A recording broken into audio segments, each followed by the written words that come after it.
বড় বৌমা, ছোট বৌমা, ছোট খোকা, সবাই একবার নিচে আয়।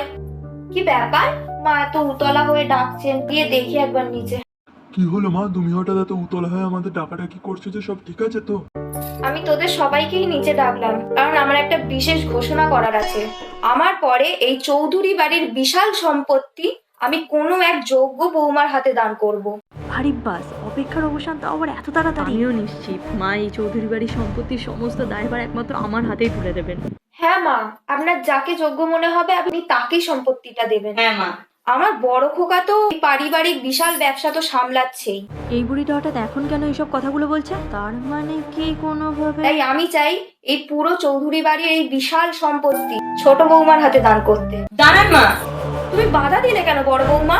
আমি বাধা দেওয়ার যথেষ্ট কারণ রয়েছে। এই বিরাট বড় চৌধুরী ম্যানশনে যে ভোগ রক্ষা করছে আর জাঁকজমকপূর্ণ ভাবে বিয়ে হবে না, এটা আবার কোনোদিনও হয় নাকি?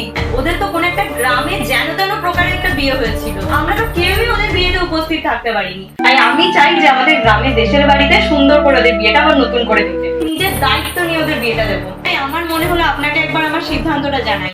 ও হ্যাঁ, তাই তো, এটা তো আমি ভেবেই দেখিনি। খুব ভালো সিদ্ধান্ত নিয়েছো তুমি বড় বৌমা। আমি ওকে তো আমার নিজের বোনের মতো দেখি, আমি ওকে সুন্দর করে নিজে হাতে করে সাজিয়ে দেব, লাল বেনারসি, অনেক সোনার গয়না আর সুন্দর সুন্দর ফুলের মালা দিয়ে। আপনি দেখবেন আপনার ছোট ছেলে সেদিন নিজের বউয়ের দিক থেকে চোখই ফেরাতে পারবে না। দিদি আমাকে এত ভালোবাসে। দিদি একদম আমার এই বাড়িতে আসার প্রথম দিন থেকে আমাকে নিজের বোনের মতো করে আগলে রেখেছে।